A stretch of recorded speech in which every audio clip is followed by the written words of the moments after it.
Welcome back to Developing Hurricanes, episode 20. Did not think that we would actually make it this far. Thought one of us would get sick of each other by now, but we've made it to 20. Thanks for that. I'm joined by, obviously, my co-host, Matt. How you doing, Matt? Doing great. And the second guest we've ever had on the program. First one was Andrew Rinaldi, who covers the Wolves, and we said, what could be better than the current head coach of the Wolves, the interim head coach, Spiros Anastas. Spiros, how are you doing? Doing well. Nick and Matt, thanks for having me on. Thank you for doing this. Obviously, this weekend, 50-50, a great win Friday night, and then yesterday was going well, and then whatever happened in the third period, saw some very interesting stuff, especially the line brawl at the end of the game there. The picture of Miftahov just standing with the net off in the corner while everybody else is just fighting around him. That was an interesting situation, to say the least. Is there anything that happened there specifically, or just emotions running high kind of that late into the game?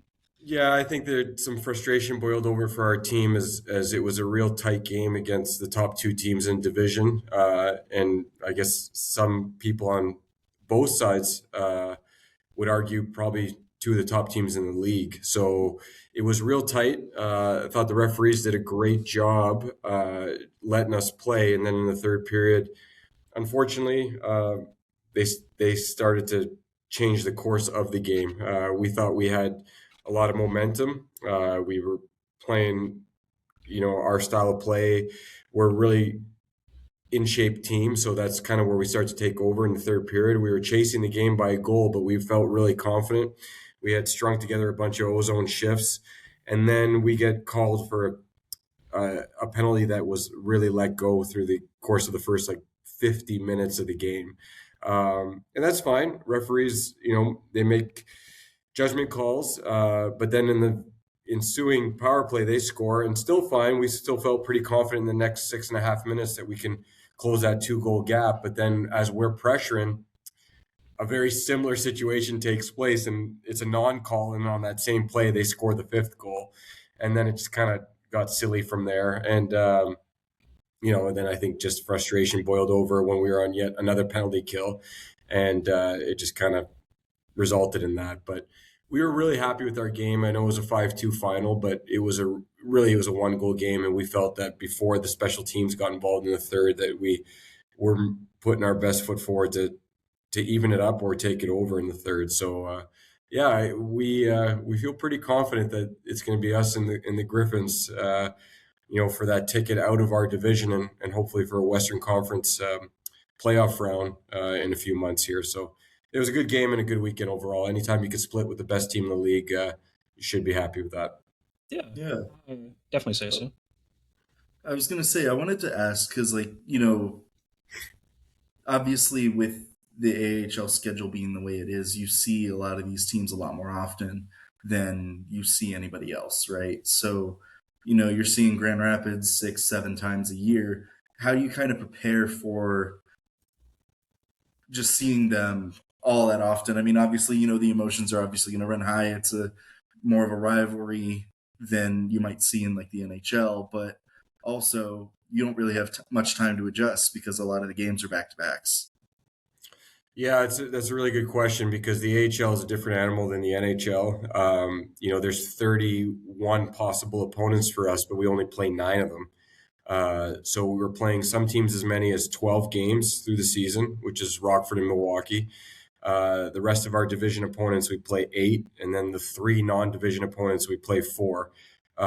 So it's definitely different in the sense of pre-scouting and tactical adjustments because everyone knows what you're doing inside and out, and they adjust to you, and there's no catching anyone by surprise. So it's more of a playoff feel through the season because you play them so many times, and sometimes you'll play them 5 times within 2 weeks.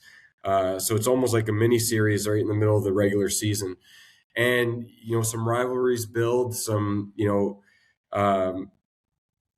combatants start to kind of develop with each other, whether it's player on player or line versus line, because you're always matching, or, defensive pair versus a top line. So it just, the hostilities really grow. So it is a little bit of a mental game as well, trying to get the edge over your opponent. So yeah, it's definitely different. How we try and manage it is just by making little adjustments or little tweaks, or get them to adjust to our game by doubling down on the things that we do. It's just kind of sticking with our process. So, but there's no secrets in our league, because everyone always talks about the Canes brand of hockey and how efficient and successful it is through the regular season. But even their division opponents, it could be weeks before they play them a second time. We're here, it's a lot more of a tactical adjustment game, because, like I mentioned, we might play a team 5 times within 14 days, and if you keep going to the well on the same kind of structure, and they adjust and you don't have an answer to it, you can get caught on the wrong side of results. So yeah, it's a lot more tactically challenging, I'd say, but our players just stick to the process and buy into the adjustments we make, and it's a lot of fun. I think it really stretches us as coaches in a development league for us as well. So yeah, it's definitely unique. Yeah. You kept mentioning your game, and that's something I wanted to ask about, because to me, watching this team, whenever Cam Abbott was coaching over the last year, and then a little bit this year, and then now that you have the reins, I wanted to ask about that because I've seen a lot of stylistic changes, and you guys are now. I'm seeing a lot more goals mainly. It's a lot more high pace, high energy hockey, and I just wanted to know if there was any like philosophical changes to the on ice product that you're trying to make with this Wolves roster. Yeah, so I'd say the biggest change from December 12th till now was um, extreme detail in our defensive game. So if you actually break down I don't even know how many games I've coached right now, but if you break down the games that I've coached, our first number of games, we were super stingy defensively. Like, we weren't giving up a lot of goals. I think there was a bunch of games we only gave up 1 or 0 or maximum 2, but we were having some trouble scoring goals at the time. And then we started scoring, and then we were averaging like 5 goals a game for a little while. But I actually think that's all was kind of part of the process. So one thing that we thought that we really needed to tighten up when the change happened was our defensive structure and our low D zone coverage more specifically. And that's kind of what we kind of went all in on for the first couple of weeks, and you saw the improvement there. But then the next piece of that was getting the guys to connect to a concept that I call 200-foot offense. And I always kind of try and sell it that way, because everyone wants to score goals, everyone wants to create offense, but when you can get the players to connect the why of the defensive game to the fact that it's going to create more offense, they tend to buy in a little bit more. So we started talking about 200-foot offense, how offense starts from our goal line out, and then the two kind of came together, and all of a sudden we started scoring a lot more in bunches. So if you look at a lot of our goals for, they have actually started from our defensive zone exits into our neutral zone pressure, into our entries, into our forecheck pressure, into our reloads and our tracking, and then getting a lot of opportunities to score more goals. So it's just piecing it all together. I thought, our our focus had to be from our goal line out, and now, as you see, it's starting to develop into a lot better results from us. So it isn't so much a structure thing, but more of just the details of it, which we thought that we lacked in our first bit of the season. So, yeah, I think now we're just trying to get back on the stingier side on defense. We had a couple games recently, one with Rockford and one with Grand Rapids, where we accomplished that, but then we gave up 5 last night. So, it's a balancing act, but we are taking steps in the right direction. Yeah, that's a. I've never heard that term before, the 200-foot hockey, but connecting that to like what I've seen over the past few games, I see it completely, especially now because like with Juuso Välimäki coming in, I would say that's one of his better traits is the ability to break it out. And before Legault got hurt, and I know he didn't play a lot of AHL games this year, but that was one of the things that I thought he was really good at last year. And now Yoel Nystrom back, those are the types of things that I really like to see, and like Heimo Salmi as well, and those guys. So like I said, we're prospect guys, so those are the guys that we normally watch for. Obviously, there are other defensemen and forwards that do that very well, but those are the guys that we try and track. So with Yoel Nystrom, obviously, you got a little bit of a peek of him last year for a couple games at the end of the year, and then now full-time, well, not even full-time this year. He's with the injuries in the NHL level now, he's kind of been bouncing back and forth. But how did you see his game adapt from what it was playing for Varjestad for the last couple of years, and toward the end of last year and now this year, how that's kind of developed and adapted from his question's very long-winded, as I'm coming to All right. find out. How his game kind of translated from what he was doing in Sweden to now in North America, both the AHL and NHL level. So I think last year it was real eye-opening for him. Obviously the dimensions of the rink are a little bit different for him. The pace of play, the physicality, the game density, really different. So it was only 4 games that he played at the end of the year, but it was 4 games in a real short period of time, and it gave him that taste of wow, this is extrapolate this. It's going to be a real challenge next season. But which is great though, because he took in that data, he processed it, he had a great off season, and he came in and had a great training camp. And that's the value on bringing those guys over at the end of the season, because they get that taste and they realize, okay, next year I'm going to be there full time. This is what I got to be prepared for. So it's almost like you want them to kind of get punched in the face a little bit to have that realization. And then, so they're come ready next year. And he was a little bit older of a prospect. So he was a very mature player and very intelligent. So he took that information and came ready, and he had a great training camp and great exhibition season for the Canes. I think this year for him, what really elevated him so quickly is that he really made an identity for himself right away. There's a lot of different branches he could have went. Am I going to be super offensive? Am I going to be a skill guy? Am I going to be just solely shut down defensive? And I think the where he landed was that he's a super low event defenseman. And his best games are probably the ones where you actually don't notice him at all. And there's a real niche for that. And there's guys that make great careers doing that. And when, opportunity and preparation meet, that's when great things happen. That's what happened for him this year. There was no expectation for him to get, this many games this season or that much of a role with the Canes. Sure, we all envision him playing NHL games, and he was a high priority prospect, and we thought he was going to be great for us. But the opportunity came, and he was prepared to be a guy that could step up and not do too much in a good way. Just break pucks out, facilitate neutral zone transition, just unload pucks to the forwards and make sure that he was always above the puck defensively. And because of that, he just became a low event, trustworthy guy. And you've seen the results of it. He's, he flourished at the NHL level. And a lot of times it might sound funny. It actually, when you're that kind of player, it's actually easier to play at the NHL than it is in the American Hockey League, because you're playing with better players. They're more predictable. They're easier to give passes to, because that old saying, you can't give a good player a bad pass. Well, typically everyone in the NHL is a pretty good player. So it was a perfect storm for him, and he really came to his own as a defenseman. So anytime we can have him here, we're thrilled to have him, because he is now an NHL caliber player. But really proud of what he's done, because he has been the epitome of just keeping things simple. And we preach that as coaches all the time, but now we got an example to point to. And it's not so much like you're going to say, "Hey, be like Joel," but simplicity, low event, unloading pucks, breaking pucks out.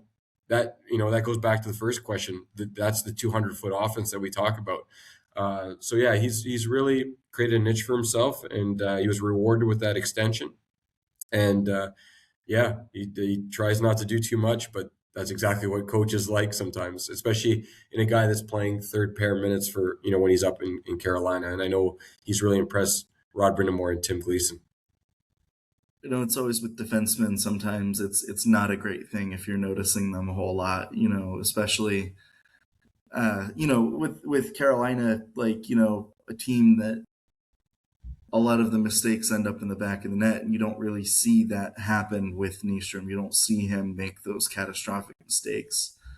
You see him play that simple game. But, challenging this year, obviously, or one of the challenges this year, I should say, has been injuries, and not for your roster. I mean, I'm sure you guys have had a few, but losing guys to Carolina, such as Nystrom, Nadeau, I think Nadeau and Robidas have both been up a few times.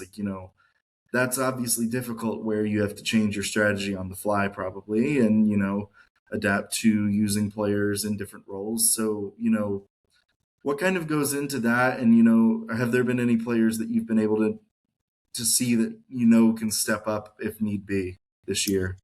Yeah, so that's the nature of the American League. There's more transactions and more uncertainty of your day-to-day lineup than in any of the three North American pro leagues. So we're the middle lane, and when you're driving in the middle lane on the highway, that's usually the one that gets congested, and people are coming in and out of it more than others. Right, so the NHL is the fast lane, and the ECHL is the on-ramp lane, and then we're in the middle. So if you're a coach in this league and not prepared for that, if that catches you by surprise, then you haven't been around long enough. So we get excited, obviously not excited when people get injured, but we get excited when guys get the opportunity to showcase themselves. So it's never a dull feeling in this room, or a frustration that we're losing a great player like a Robidas or Nadeau or Legault or Nystrom or anyone. Fensori got a couple games this year. We don't get sad about that. We get super excited for them because it's an opportunity for them to showcase the work they've done, which in a way, showcases the work that we've done with them in the development process. So always super thrilled for guys to get their opportunity. And what that also results in is more guys, whether it's call-ups from the ECHL or guys within our lineup, they get a new opportunity themselves. So there's been areas where guys have really stepped up, like Felix Unger-Sorm, for instance. He's having a great season. He's predominantly been on our second line. Anytime Nads or Roby have been called up, Felix then elevates himself to the first line, and he's shown that he can hang and play those extra minutes, take on that responsibility. And in saying that, then that usually elevates a Noel Gunler. And, I know that he's been around a little while, and some seasons haven't gone the way he wanted them, whether it was through injury or opportunity, but he has shown a lot of versatility up and down our lineup, from being able to play top six to solidifying that third line role with Josiah Slavin and Skylar Brindamore. So anytime you can bump those guys, it's an opportunity for them as well. So that's kind of been the next man up mentality. Gleb Cherkozov has gotten opportunities in the third line when that, elevation happens because a Robidas or Nadeau has been up with the Canes. So and they've all performed really well. So that's all, data collecting for us, because it allows us to be prepared down the road. You never know what might happen at the trade deadline. You never know what might happen in playoffs and who will be up with the Canes through their run. So, it provides us with a lot of information of, can Gunler play in the top six? Can Cherkozov play in the third line? Can Felix take on the first line, responsibilities? And, we've checked a lot of those boxes. So that's the opportunity that presents itself when a guy gets called up. And it's really important for coaching staffs to look at it as an opportunity, because if you look at it as a negative, man, it's going to be a long season in the American Hockey League. And maybe some coaches do, but I know myself and Dan Price and Zach Richards here, we don't. We just take it as data collecting and opportunities for us and for the players, and we get excited about it. Yeah. You kind of mentioned it a few times, but Felix Unger-Sorm, a very large bounce back year so far. I mean, I would say a weirder year last year, getting used as a center a lot, and then going to the World Juniors, coming back, being used on the wing a little bit more, and it looked a little bit more natural. And now this year being a full-time winger, and he's just absolutely exploded. 36 points in 41 games. I looked yesterday or 2 days ago, and I think he was second in U21 scoring in the AHL. And so I guess one of us wanted to ask, what have you seen from him in this second year of, full-time AHL hockey that's made him look or just shown this much development in his game to where he's almost doubling up his points a little bit, like 3/4 through the season? Yeah, the biggest thing I've seen is just a real commitment to his body. He's gotten much stronger. He's gotten more explosive. That's a testament to our strength and conditioning staff with Carolina and here in Chicago. Bill Burnison is the head strength and conditioning coach, and he obviously oversees all sports performance in the organization. Last year, we had Jake Nitchie, who is now with the Buffalo Sabres. We had him here in Chicago, and now we got Jack Rinzel, who's replaced Jake. Between those three great strength and conditioning coaches, there's been a lot of effort put into Felix, and Felix put the work in this summer. His testing keeps increasing. His jump plates, his maxes on certain lifts. Science that I don't even understand, but I trust the professionals to do it. And his workloads have been really great. So, that's the number one thing. His ability, his intelligence and his ability to protect pucks has always been there. But when you increase your mass and your explosive ability, that kind of just elevates that strength of his. So that's been the biggest difference for me. I think just confidence as well, just, getting that year under your belt. He had whatever it was, 20 points as a rookie, doing that as a U20 is pretty impressive. Like I was nowhere near the level of these guys, not even in the same, stratosphere, but I was a freshman in college at 21 and he's playing the American League at as a U20. So even the 20 points, I know we're always in a rush to hit fast forward on prospects, but 20 points as a 19-year-old in the American League is still pretty impressive. So no one looked at last year as a failure or a shortcoming. It was just a sign of things to come. So I'm not surprised that he's where he's at right now, because just with his natural maturity and with the detail put into his strength and conditioning, we knew that he'd come back stronger and faster, and that those would be the biggest reasons why he's having such a great year. And we've elevated him top 6 minutes, and he's gotten some looks on the first line, and he's been first power play all season, where last year he was on the second unit. So he's earned every bit of it, and we're excited for him. That's one of the biggest things for me, that I was like, Felix, he looks so good. Like the preseason last year against Nashville, I very vividly remember that game, because he just looked really, really good against a Nashville roster that was housing a lot of their NHL players. And that was like my biggest thing, is that once he gains weight, that was my one thing, he's probably going to look miles better, because of the things that make him the player he is, the way he thinks about the game, the way he can move the puck, all those things that just make him that. So I'm glad he's put on weight. That makes me really happy. Yeah, he's been real committed to it. And I think, people don't quite realize all the behind the scenes things that go into that. We have, there's a nutritionist that works for the Canes, and Kristen does a great job, like educating these guys how to cook for themselves or what to buy if they're buying food. That's been a big part of it. Like just getting him to understand, again, going right back to our first question, connecting the why to everything, why eating certain things in certain parts of the day matters. And he's really dialed in on that. Like he's grown so much in that area, because he was just a kid. And when we're that age, you think back, like, junk food and late night snacks and stuff like that was just a natural thing for us to do. But when you're a pro hockey player, you got to really be more cognizant of that stuff. And he has been this year, and it's showing. It's definitely showing. So, I think there's more to come for him. It's great to hear. I like to hear that. You mentioned Robidas and Nadeau. I've used the comparison of Shaq and Kobe over the last month and a half-ish, just because they have been just an unbelievable dynamic duo on Ryan Suzuki's wings. They've just been really, really good. And I wanted to just see, I would assume it's just like a chemistry thing. They've played together a lot more now on that top line. They've been together a lot more. So I wanted to see if there was anything that's kind of changed within the game that has allowed them to just explode in points. I mean, Nadeau's got 40 and Robidas got 41, and they're both, Robidas 23, 22, and Nadeau just turned 20 or is about to turn 21. So I just wanted to see if there's just a new level of maturity with those guys that has them connecting a lot more, if there's something else with it. Yeah, I mean, obviously they're each a year older and a little bit more comfortable in the league, and they had great rookie seasons. So building off of that, the biggest thing that's changed in both of them is their defensive structure. They get to the inside defensively a lot more. They have better angles, better sticks. They check off the puck a lot better.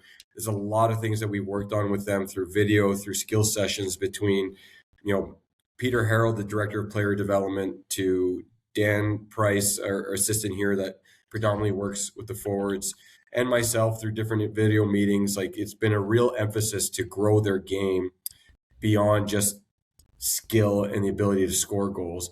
And when you work on, and again, I'm being repetitive now, but when you work on those defensive details, great stick on puck, great angling, you're going to get the puck on your stick more often. And that's what's been happening. And you notice last year they were heavy in the dash, and now they're heavy in the plus. So that in itself is the difference. Plus minus is a real raw number, so you can't really, put a lot of stock into it on just every little plus and minus. But when it's that drastic, literally minus 20 on one way and plus 20, to 6 on the other, that then you can start looking into it and put some stock into it. And that's what's happened this year. Their defensive game's been great. They're our first pair penalty killing unit as well, Roby and Nad. So they've really bought into playing that kind of style of play. And, when confidence grows, then they start getting a little harder on the forecheck and a little bit more physical. So now they were forced to be reckoned with. I like the Kobe and Shaq comparison. I think that's a neat one. I wish I wish they had their size for sure. I wish I knew the that dynasty Lakers team a little bit better. So I guess I'll take it back a few generations. So if you say MJ and Pippen, they have a real good Horace Grant in Ryan Suzuki playing with them. I don't know who that guy was for the Lakers, but Ryan Suzuki has been a real big reason for their success. His vision, his ability to set those guys up, get them the puck, being able to share his experiences with them.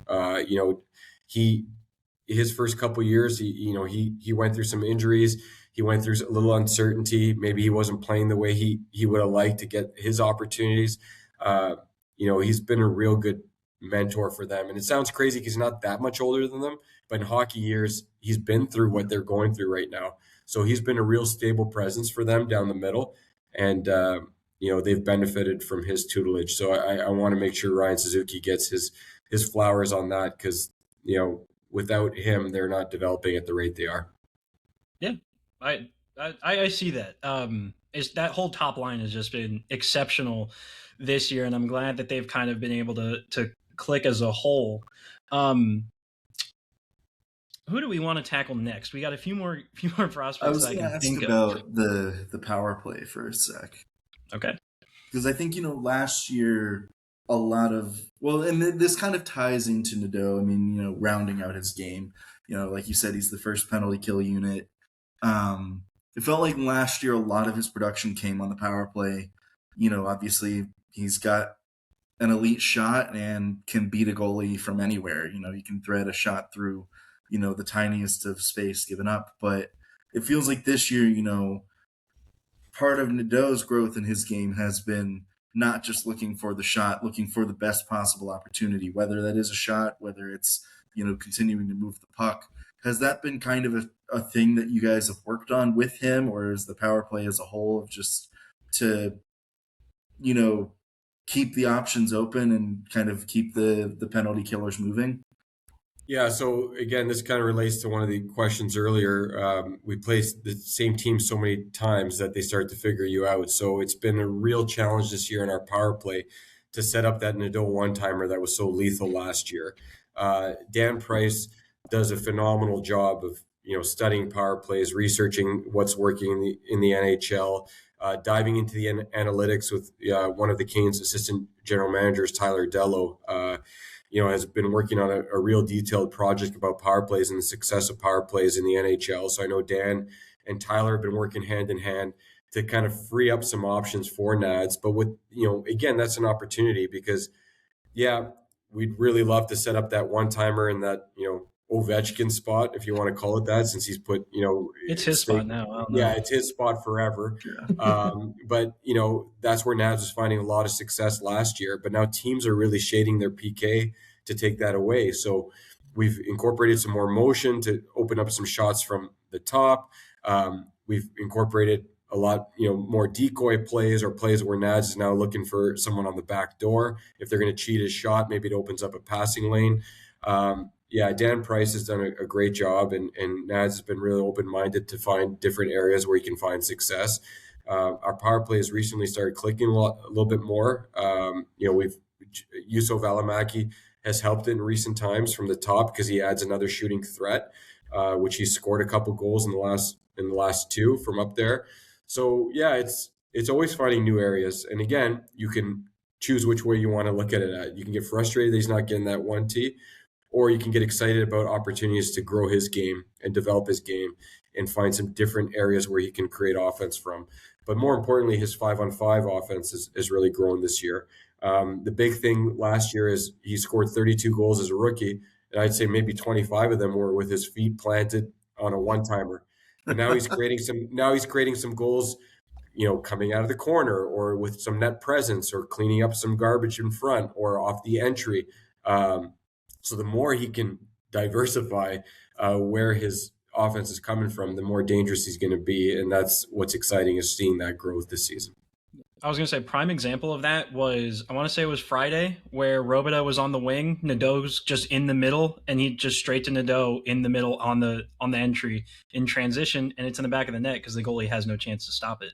So before my next question, for clarification, before this season, I don't know if you still do, you probably do, but were you defense and penalty kill more than anything else?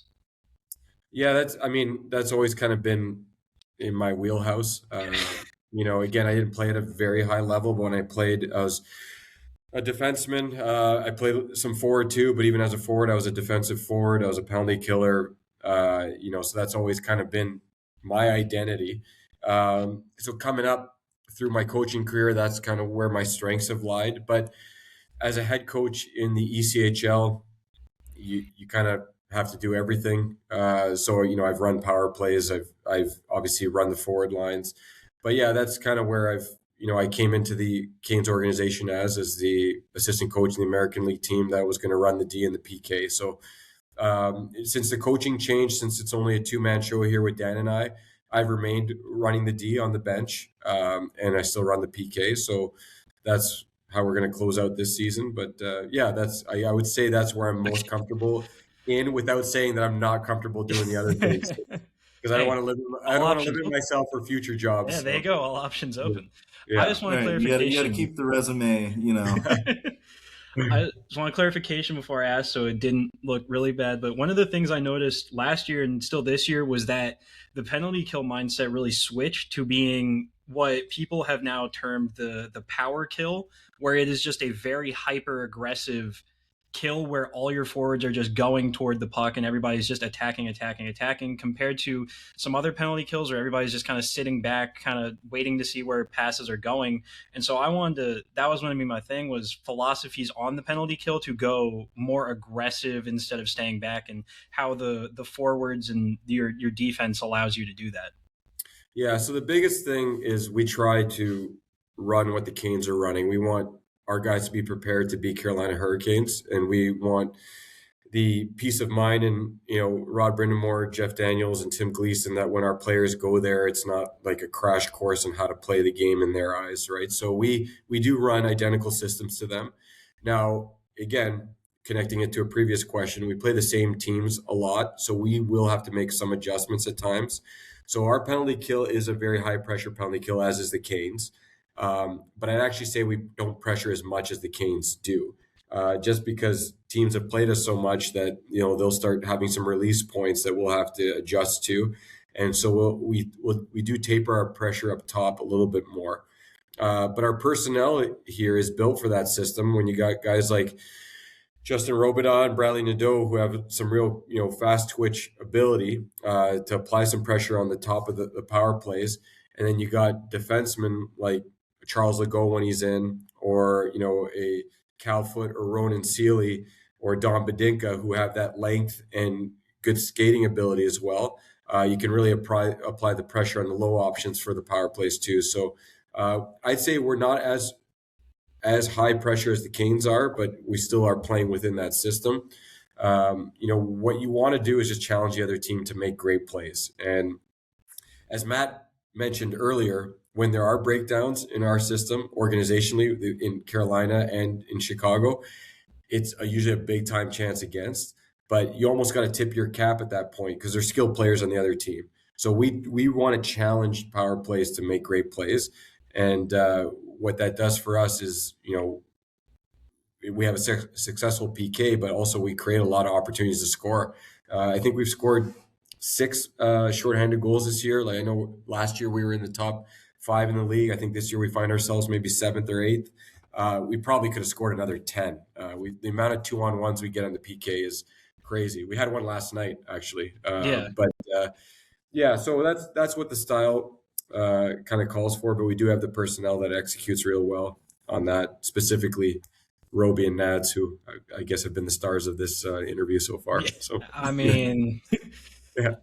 There's only so much that you can say about him at this point, just because they have been just unbelievable. And Robida probably has flown under the radar a little bit more for Canes fans, not recently, because I think people have found out now, even though he's been a proven, like really good player on every level he's played in, winning the QMJHL championship and then winning the CHL Cup whenever he was in rookie or junior, sorry, and then playing in the ECHL and was playing really nice, like well before injury, and then going to the AHL, and he's just continued that upward progression from a 5th round pick, and that's been really cool to see. And then Nadeau, obviously, 1st round pick. A lot of people know his name now just because, one of the best U20 AHL seasons ever last year for a scoring forward, and then this year now, obviously, he is continuing to produce.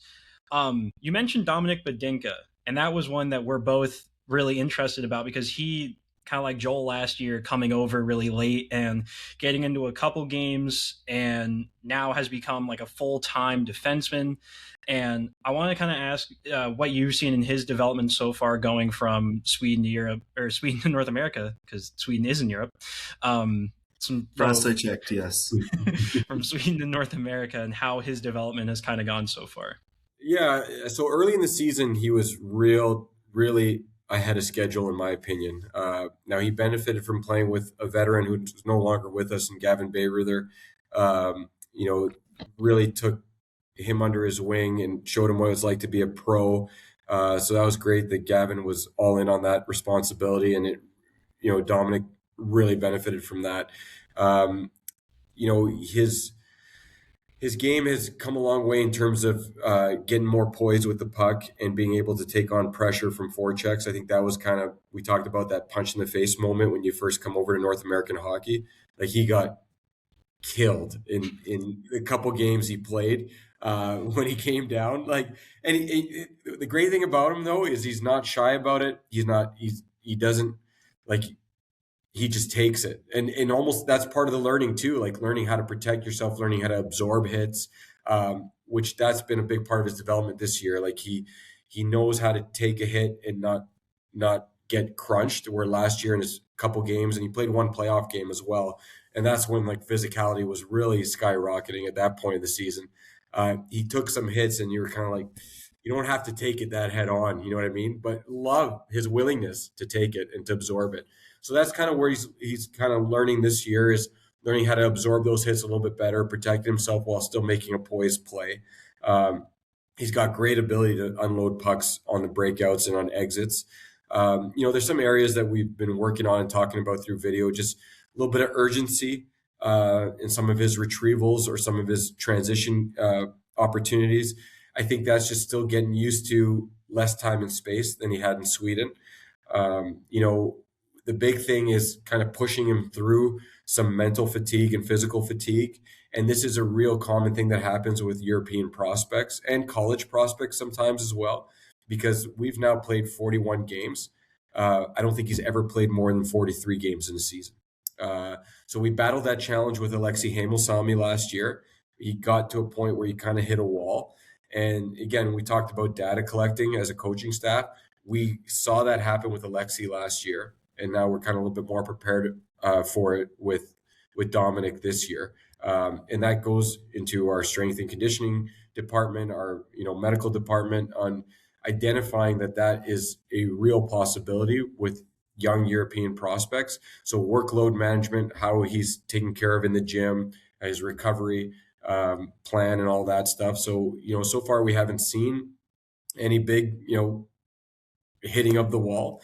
So we're really impressed with him in that regard. So hopefully we keep pushing him through, and he keeps getting better. There's some consistency things that you got to work on day to day with young prospects, but that's not uncommon, whether it's a European or a college guy or a guy coming out of major junior. But he's really willing to learn and really willing to dive into video. So that's all you can ask for. So yeah, he's getting stronger, just like Felix, and that's only going to help him with his defensive game. But yeah, the biggest thing is his ability to read pressure, absorb hits, and still make poised plays. Has been really impressive in his young career so far. Are you excited now that he's going to have time to fully dedicate himself to hockey now that Stranger Things is finished filming? I guess there's something I'm missing there because Oh, He he just never. looks like one of the actors in the show. It's just and like he has like the youthful look too, because I mean he's like barely 20, but it just Gotcha. I have I had enough to make a trouble. joke. I appreciate that because I have enough trouble figuring out whether it's Ronan Seeley or Dominic Badinka on the ice when I'm doing post game video. They look a lot alike, and Dinks looks a lot like Ronan's actual brother. And That's you know, true. and the easy tell for me watching video should be which one's left-handed, which one's right-handed. But sometimes those late nights on the buses, it's you forget. But yeah, that's the ongoing joke we got going on the coaching staff. So yeah, no, that's he seems to be one of those guys that looks like a lot of people. So yeah. Yeah. I'm shocked nobody said that before. I would have thought the social media team would have had that. He looks very much so similar to one of the actors from Stranger Things. That's okay. He does, yeah. He looks exactly like him. But on a serious note, obviously with this year, Ivan Radkin went to the QMJHL, which I think is probably a better fit for him right now. But for an 18-year-old making a huge jump from basically playing Russian under 20 hockey, then USHL hockey to now what's probably the second best league in the world. What sort of did you see from him, and what sort of lessons is he taking right now to the QMJHL? Yeah, so the first thing that stood out was just his fearlessness, his ability to play at the net, get inside, be always a willing participant in anything that happened between or after the whistles. It was actually quite impressive for an 18-year-old. A little bit, honestly, like he was naive to some things, but it turned out being a positive. Like it was like there were some guys he'd get nose to nose with, and you're just like, no, that's not the guy. But he was fearless, and honestly, like it benefited him. So it was really great to see him build an identity as a fourth line center for us. And we actually missed him the first couple games after he left. We felt that hole, and we lost that fourth line identity because he was playing with Yannick Turcotte, and then kind of a rotation of right wingers, whether it was a Blake Biondi or a Gleb Trikozov, and he was really him and Turks together were just really growing an identity in that fourth line role, and we were able to match them against third and fourth line opponents. So when he left, we missed that aggressiveness through the middle of the ice. So that was really impressive. As an 18-year-old, that's really hard to do. But ultimately, organizationally, we wanted to be a lot more than a fourth line center. So it was great that he got the taste of American League hockey. It was great to see that he was willing to play that physical brand and play on the inside of the dots and at the net. But ultimately, you want more from him. So what that created in everybody, from management in Carolina to the coaching staff here in Chicago, was, wow, this can be a real unicorn type of player, one that can play up and down the lineup, one that can play the physical brand, but one that can also create a lot of offense and show his skill set. But where he needed to do that was in the QMJHL. Play those extra minutes, play top six, play top power play, play those critical moments where he just wasn't quite there at this level yet. So that was kind of the reason for the shift. And you see, he's gaining that confidence and that responsibility in Charlottetown right now. Like he's been on a tear offensively. So that's kind of what we want him to get comfortable with. So when he comes back to the American League, he can do both things: play that physical brand, but also be a threat to score. Kind of like a Russian Tom Wilson potentially. That'd be great, and I can see him being that brand of player here in the American League. So, I think it's the right move for him, and it seems like it's working out that way as we envisioned it. I don't know if you saw yesterday, but he scored again, and it was not a great game for Charlottetown. I think the final score was 7-3, and he gets the third goal for Charlottetown, and he very much so still cares about it because he scores, turns around and just slams his stick on the ice in frustration because this team is losing. So I feel as if that's also another nice thing, I guess, is that some might care about individual stats, but he's still just very upset because his team is down 4 goals with 5 minutes left. So I feel as if that's another aspect of his game that is pretty helpful. And yeah, the physical aspect is some moments were awesome when you're watching an 18-year-old go up against guys like Austin Watson, and you go, okay, that's a little terrifying. But he's 5'11" and what, 200 and something, 190-ish. He's not terrified. No, he again, like I did see the clip. I wasn't sure on the context on it, but he's a guy that has a lot of fire and passion to him, and sometimes that's going to be part of his development process, is learning how to kind of pull the reins on that a little bit. I will say I'm the kind of coach that would prefer to have to pull somebody back than to push them. When you got to push somebody to have that little bit more fire, then it usually doesn't work out for you. So the more he can hone that, the better. And that's, he's getting that opportunity in the QMJHL. And that's, I'm glad you mentioned his size. Like he's not that tall. He's pretty thick and he's very strong. But that's the biggest thing, to answer your other question from earlier. That's the biggest thing he learned here, is how to be a pro, how to take care of your body. And it seems like that's now a constant answer I'm giving you with when we talk about guys like Felix and you talk about guys like Roby and Nads. That's what it is. It's just learning how to be a pro and learning how to take care of your body so you can be at optimal performance level. So that's what he learned during his time here, and it's paying off in the QMJHL. And I'd put some money on saying that's going to pay off when he returns to the American League. So yeah, he's a real competitor, and he gets hot sometimes. So the more he learns how to control that, the better he'll be. Yeah, I'm perfectly fine with you mentioning all the other stuff about being a pro, because I feel as if that's an aspect of it people don't think about a lot.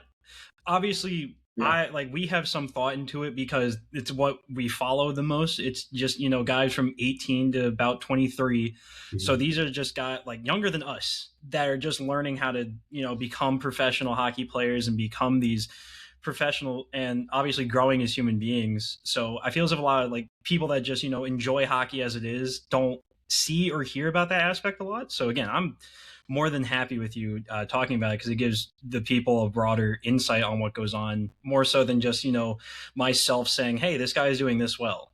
So yeah, there's a lot that goes into it, and there's a lot of pressure on these players. And I know that we all have high expectations of prospects, but everyone's on a different path, in a different journey. And I know everyone wants value to grow as quickly as possible. And some guys do it. Some guys do it real fast. Some guys need a few extra years.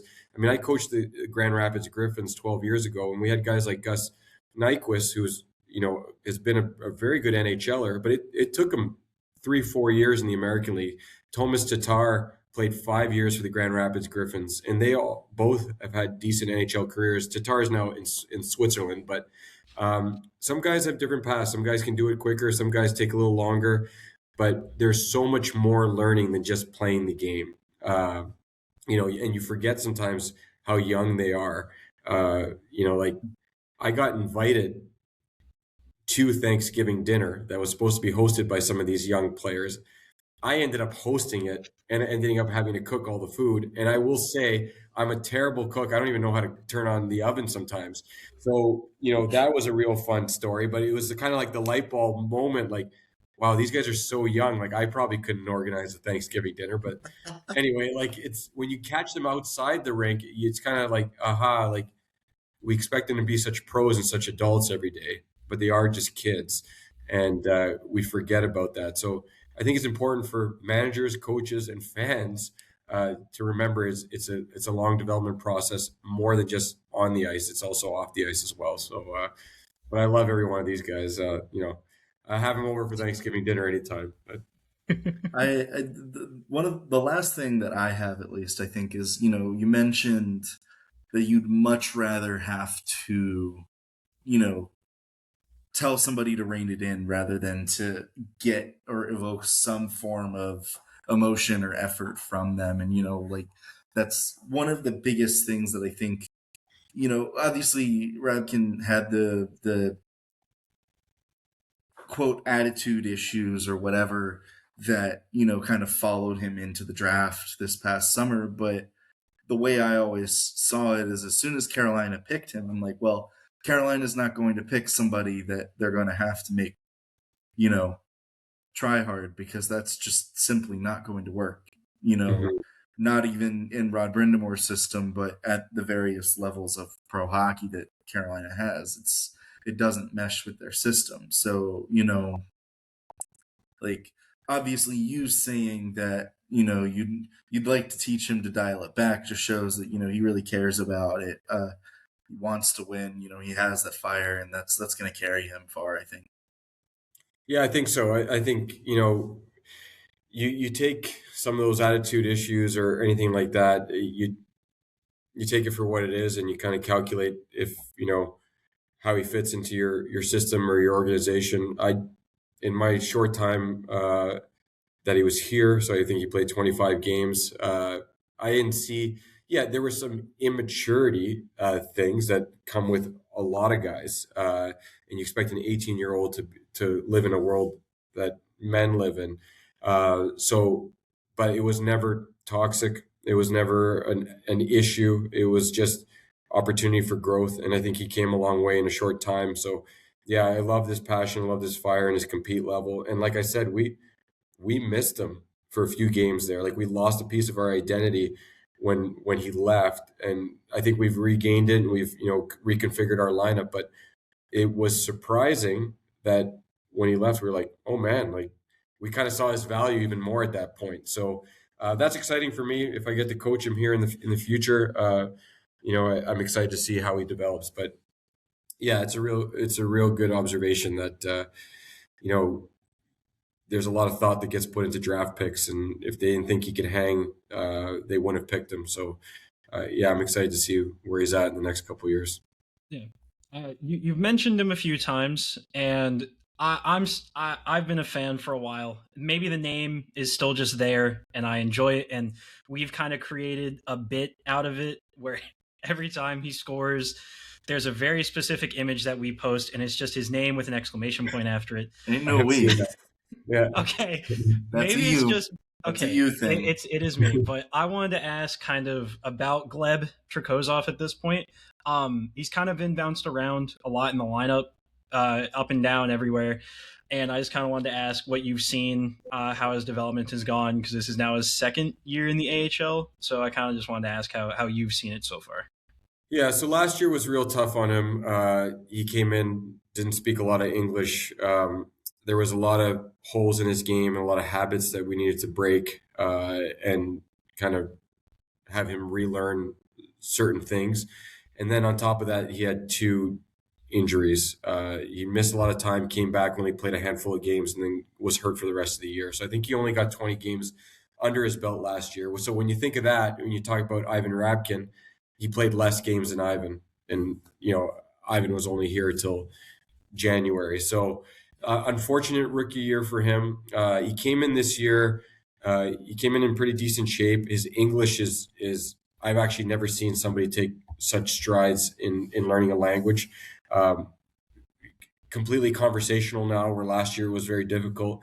His wife speaks really good English. I know they went to classes together. So he really committed himself to assimilating to the North American culture and language and style of play.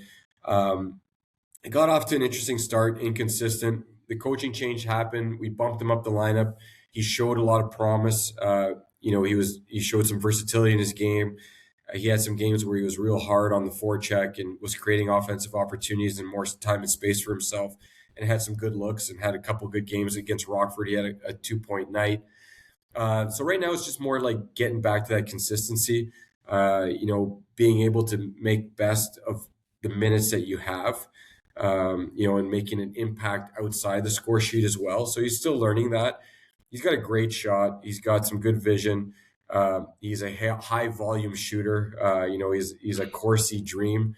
But sometimes you gotta, you pull that back a little bit too. Like, yeah, maybe that improves your Corsi score, but really quality is it over quantity. Yeah, exactly. So those are some things that we've been working on with him. He's real receptive to coaching. He's done a good job. He's also a soon to be, which is crazy, but he's soon to be a father at 21 years old. I didn't even know he was married. Yes, his wife is a great young lady, very intelligent, super supportive. She's awesome. She comes to every game. So he's very blessed in that sense. But they're welcoming their first baby here anytime soon. So that's part of the reason why he hasn't made a couple of the road trips with us. It's baby mania here in Chicago. We had 5 expecting fathers, from Nikita Pavlichev, who had a baby a couple weeks ago. He missed the Cleveland week, to Gleb, and then a few more. And then we have Noah Philp joining us, who's him and his wife are having their first baby this week. So a lot of expecting. Yeah, a lot of first-time mothers or a couple second-time mothers, which is great. They have each other, and we have such a great room, and they're supporting of each other. So Gleb is going through a lot right now. He's maturing as a man. Oh, the lights went out. Sorry. Hold on, let me get the. Yeah, there we go. Gleb's doing great, and he's learning and he keeps getting better. But he's a work in progress. Like when I mentioned those guys earlier, like a Thomas Tatar, for instance, or a Thomas Yurko is another one I worked with in the Red Wings organization. Like he's going to take some time, but once it breaks open for him, I think it can really skyrocket for him. And I think sky's the limit. It's just him identifying that, there's some areas that you really got to get detailed on in order for the rest to open up. So I have a lot of faith in him. We'll see where the path goes, but he's a project. But those are the exciting ones for me and for Dan Price. So yeah, we'll keep doing what we're doing with Gleb, and he's improved this year, and next year I think would take another step, and the sky's the limit. Yeah. Okay, first up, hearing 21-year-old and father in the same sentence. I'm 24, so that's already that's insane. But that was all the prospect questions that I had. I normally, when we get rid of the prospect questions, whenever I interviewed a couple guys, first up, Nadeau loves chocolate milk on road trips. I don't know if that is still a thing, but that was another thing whenever you talked about maturity. I'd interviewed him, I think 2 years ago at this point, and I asked him, if you go to a gas station on a road trip and you're only allowed, a drink and a snack, what are you getting? And his first answer was just chocolate milk. Just straight chocolate milk. Didn't even say a snack, just chocolate milk. He's still crushing the chocolate milk. And I mentioned the Thanksgiving dinner, which was an event in itself. And he was one of the guys that ended up at my house. And my kids had just visited the week before because my family lives in Toronto. And he opened the fridge and saw about a quarter jug of chocolate milk left. And he took it down. So it was pretty funny because he drank my kid's chocolate milk, but it's a good recovery drink, and he's really bought into that. So I normally just I like to ask people more about themselves, just to let people kind of get a broader sense. The prospects, obviously, all the honest stuff you do figure out over time, but I feel as if a lot of guys don't get asked about stuff they do outside of hockey. So is there any sort of special interest that you have outside of hockey, so that if you have some free time, on an off day? Are you like what would Spiros Anastas be doing on an off day besides just working on hockey related things? Yeah, so obviously it's a unique situation for me here because I'm not with my family. So if my family was here, I'd obviously spend as much time with them as possible. I also am, in addition to being a hockey coach, I am a youth baseball coach. My wife and I coach together in the summer. Our boys have come up from rec baseball right through rep baseball, double A, triple A baseball. So, that's a passion of ours as well. And they play winter ball and train through the winter too. So if my family was here, that's what I'd be doing a lot of my off days with them. My wife now has to do it solo until I rejoin them in the late spring, early summer. Now, when my family's not here, I work out a lot. I right before this interview, I actually just ran outside and had a workout, and so I work out multiple times a day because I got to piecemeal it through the day in between calls and work and video sessions and practice and all that. I am a man of faith, so I go to church, I read my Bible. I sometimes I combine the two. If I'm on the bike, I'll read my Bible while I'm riding the bike. But yeah, essentially that's pretty much it. Faith, exercise, family, and hockey. So that's kind of how I fill my days. But that I'm not that interesting of a guy, I guess. But Depends on who you ask. Well, here I'll it's follow up that question with the one I always ask. Now, obviously, you're no longer playing, but let's throw it back to your playing days. If you're able to choose your goal song, what are you picking? Oh, that's a good question. When I was recruiting, I always told the kids, I was like, this is the hardest question I'm ever going to ask you in one of these interviews. Yeah. So if I had a goal song, what would I pick? This is a tough question for me because I'm not that much of a music guy. Like I can't even remember titles of songs. So I like music, but I'm Right, also the guy that'll run 10K with no music at all, like just in straight silence. I also drive for 8 hours in silence because I have enough thoughts to occupy myself. So is there any song that's like surprise or I can't believe that happened? Because that would be my goal song. The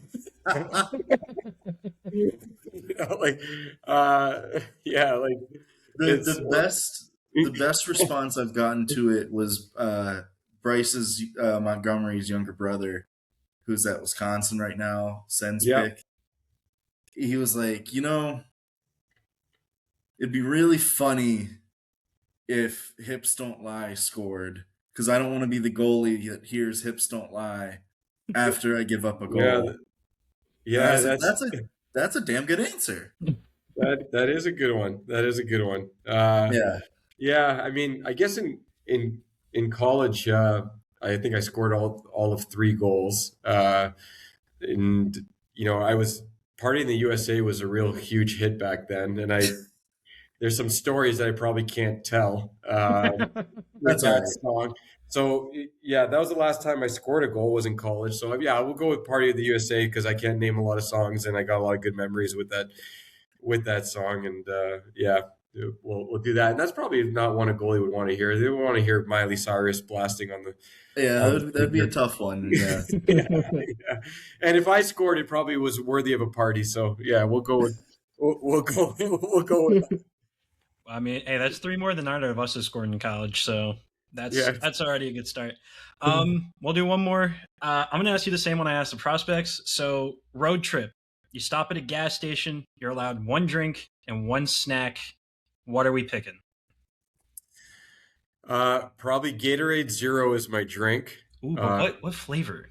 It's an important one. Well, it's either going to be the blue or the pink, which I don't even know what the flavors are. It's just the color. Perfect. Cultured. Beautiful. Great answer.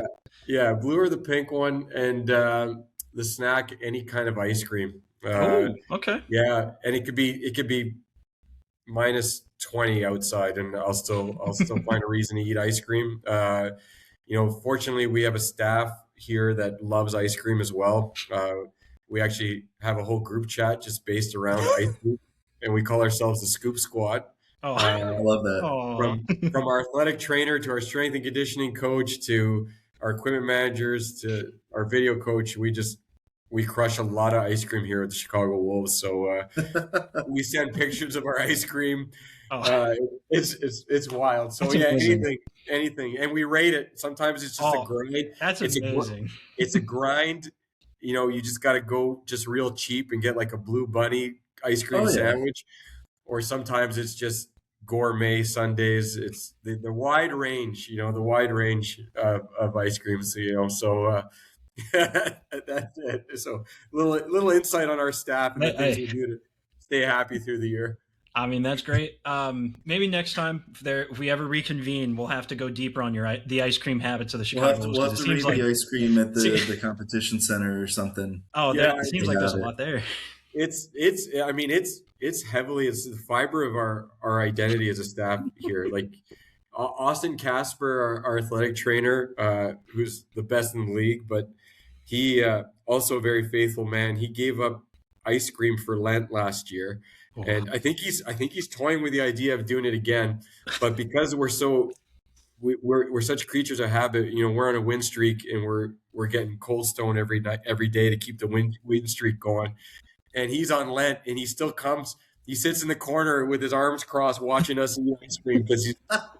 Hey, that's a team player right there. Yeah, because he's part of the Scoop Squad. It's just. I'm getting too detailed now, but we have a lot of fun. It sounds like it is a lot of fun. Well, yeah. Thank you very much, Spiros, for joining us today. This was a lot of fun. Maybe we'll find some time later on in the year after the season's over or closer to the end of the season. We'll try and talk to you again, but very much so. Thank you for coming on and sharing your insight on the Wolves. We greatly appreciate it. No, I appreciate the work you guys do, Matt and Nick. And I know I told you that when I first met you. And I know you see me smash the retweet button as much as I can with a lot of stuff you do because the detail you put into it and the light that you shine on the prospects, it's really cool. And it's great for the fans to see before they just show up in some weird number jersey for the Canes one day. Like, who is this number 64? So, if anyone out there, like, I mean, if anyone's listening to this, they probably already follow you, but it's real cool because it gives them insight ahead of time. So I appreciate the work you guys do as well. I got you. Well, that's all this guy. You pointed to Spiros on my screen, but yeah, it's okay. I'll take some credit too. I'll take some credit. It's all right. Well, thank you all for listening. We'll be back sometime in the near future. We'll see you next time.